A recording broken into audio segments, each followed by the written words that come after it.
मैंने पिछले कई वीडियो में आपको एयर लेयरिंग से नए पौधे तैयार करने के बारे में बताया था, कुछ फलदार पौधों के नए पौधे तैयार करने के बारे में बताया था, जिसको हम बूटी बांधना भी कहते हैं।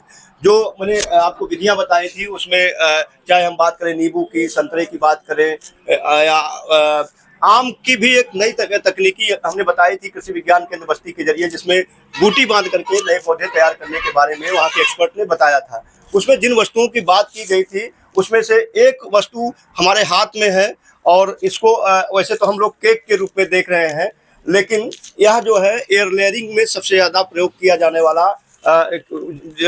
वाली वस्तु है, जिसको हम कोकोपीट के नाम से जानते हैं। और कई दर्शकों ने हमसे पूछा भी था कि कोकोपीट होता कैसा है, मिलता कहाँ है। उसमें कई सारी चीज़ें हमने बताई थी जो इस्तेमाल में आती हैं। उसमें वर्मी कंपोस्ट के बारे में बताया था, मिट्टी भी इस्तेमाल में आती है, सुतली का इस्तेमाल होता है, साथ में हमने कुछ रसायनों के बारे में बताया था। लेकिन जो सबसे प्रमुख वस्तु है पौधों को तैयार करने में, चाहे हम सब्जियों के पौधों की बात करें या फलदार पौधों की बात करें या फूलों के पौधों की बात करें, उसमें सबसे ज़्यादा जो प्रयोग किया जाता है वह है कोकोपीट।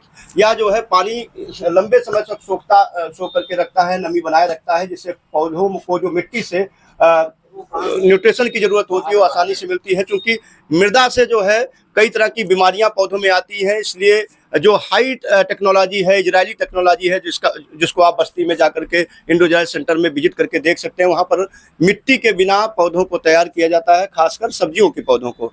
तो अभी हमारे साथ मंगला मौर्य जी हैं। मंगला मौर्य जी हार्टिकल्चर के एक्सपर्ट हैं, उद्यान के एक्सपर्ट हैं। उन्होंने बहुत सारे वीडियोज के जरिए आपको नई नई जानकारियाँ उपलब्ध कराई हैं। आज सिर्फ और सिर्फ हम आपको बताएंगे कि ये जो वस्तु है इसका उपयोग किस चीज़ में किया जाता है, इसका फ़ायदा क्या है पौधों को तैयार करने में, और किस तरीके से हमारे पौधों के लिए लाभदायी है। तो मंगला जी, आपका फिर से हम एक बार स्वागत करते हैं और चाहेंगे जो कोकोपीट है, पीट नाम का जो ये वस्तु है, इसका पौधों को तैयार करने में, खासकर सब्जियों के पौधों में और फलदार पौधों में, फूलों के पौधों में क्या योगदान होता है? जी धन्यवाद सर। ये कोकोपीट जो है कोकोनट के क्वायर से इसको क्रश करके कंप्रेस करके बनाया गया है, और इसका मेन उद्देश्य जो रहा है कि मिट्टी का एक सब्स्टिट्यूट है, जिसमें आपका जो वाटर आपका सॉइल बोर्न डिजीज, जो जमीन से पैदा होने वाली डिजीज है, उसको जो है कंट्रोल करने में हमें सहूलियत मिलती है। अब इसका मेन उपयोग हम लोग जो करते हैं नर्सरी रेज करने में, जो आपकी सब्जियों की हैं या फूलों की नर्सरियाँ जब हम लोग उगाते हैं, तो जब हम लोग कंट्रोल कंडीशन में उगाते हैं, जब ट्रे में उगाया जाता है, जी वो पोट्रे में, तो वहाँ पर केवल इसी का प्रयोग हम लोग करते हैं। इसके साथ न्यूट्रिशन के रूप में वर्मी कंपोस्ट का भी उपयोग करते हैं। बाकी वर्मिकुलाइट, परलाइट, 2-3 चीज़ें और हैं जिसका उपयोग हम लोग उसमें करते हैं। लेकिन सब्जियों के लिए जहाँ मेन हम लोग प्रयोग कर रहे हैं, वहाँ वर्मी कंपोस्ट इसके साथ प्रयोग करने से ही हमारा जो है सब्जी का पौधा आसानी से तैयार हो जाता है। और दूसरा जो आपका ऑर्नामेंटल में सबसे ज़्यादा उपयोग इसका हो रहा है आपका इंडोर गार्डन के लिए, जो इंडोर ऑर्नामेंटल पौधे लगाए जाते हैं। जैसे देख लीजिए, ये आपका बोनसाई बना हुआ है। ये जो इसमें मीडिया जो डाला गया है, ये सब केवल कोकोपीट ही है। कोकोपीट के साथ इसमें न्यूट्रिशन मिलाया गया है, थोड़ा मात्रा में रेत भी मिलाया जाता है। तो ये इसकी खासियत ये होती है कि आपका जब जो जमीन से, मिट्टी से आने वाले जो रोग है, डैम्पिंग आप है, इसको कंट्रोल करने में सहूलियत मिलती है। इसके बाद ये ज़्यादा समय तक इसमें पानी को रोक सकता है, और जो हवा का प्रसार होगा वहाँ बना रहता है, क्योंकि हर पौधे के लिए 25% हवा, उसमें जो उसका मीडिया, उसमें 25% हवा का संचार होना चाहिए, और 25% पानी रहता है, और 25% रंध्र भी रहता है। तो इस तरीके से ये हमारा 2 जगह जो सबसे ज़्यादा प्रयोग किया जाता है। और एयर लेयरिंग की जो बात आप कर रहे थे, एयर लेयरिंग में जो मेन हमारा एयर लेयरिंग में लगाया जाने वाला उत्पाद है वो है आपका ये स्फैग्नम मास ग्रास। उसके जगह पर इसका प्रयोग किया जा रहा है। हर जगह पर कोकोपीट से आपका एयर लेयरिंग नहीं हो पाएगा। वो एयर लेयरिंग के मास घास तो बताया था जी मास घास से ही, केवल मास घास से ही अगर बांधा जाएगा तो हो जाएगा। लेकिन चूंकि थोड़ा सा महंगा आता है, तो ये लगा के किया जाता है तो अच्छे से हो जाता है। लेकिन एयर लेयरिंग का जो सबसे क्या नाम है, जेन्युइन मटेरियल जिसके द्वारा हम लोग करते हैं, वो स्फैग्नम मास ग्रास ही है। जी, जी। वो उसको जो है मॉइस्ट करके उसको फिर बांध के रैप कर देंगे एक तो आ तरह का जाएगा। शैवाल होता है जी, ना? जी, जी, जी। तो उसके बारे में भी लोगों ने पूछा था, जी। जैसे मान लीजिए डिमांड आती है इसका जी, जी, सांपों की। इसका मेन कोकोपीट का भी हम इस पे थोड़ा-सा और जो है आपका सभी दर्शकों का ध्यान आकृष्ट करना चाहेंगे। इसको इसके यूज़ करने में थोड़ी सावधानी हो करना चाहिए। सावधानी ये होना चाहिए कि आप डायरेक्ट ले जाके भिगो के गमले में नहीं डाल देना है।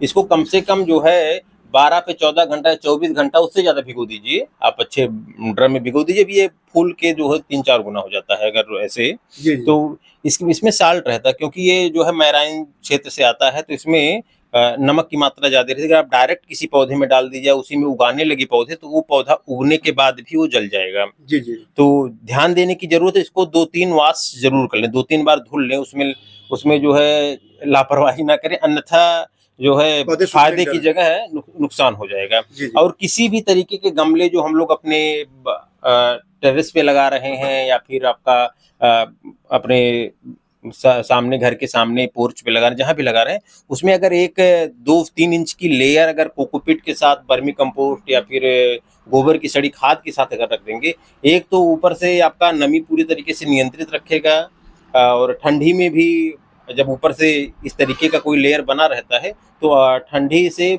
कोई पौधा प्रभावित नहीं होता है और नमी बरकरार रहेगा तो ग्रोथ बहुत अच्छा होता है। होता क्या है, जब इसके ऊपर ये रहता है तो अंदर जो हमें उस मिट्टी में या फिर वर्मी कंपोस्ट, तो वहाँ पर जो हमारे जीवाणुओं की संख्या है वो एक्टिवेट हो जाती है, तो पौधों का जो भोजन होता है बहुत अच्छे से मिलता रहता है। जी, जी।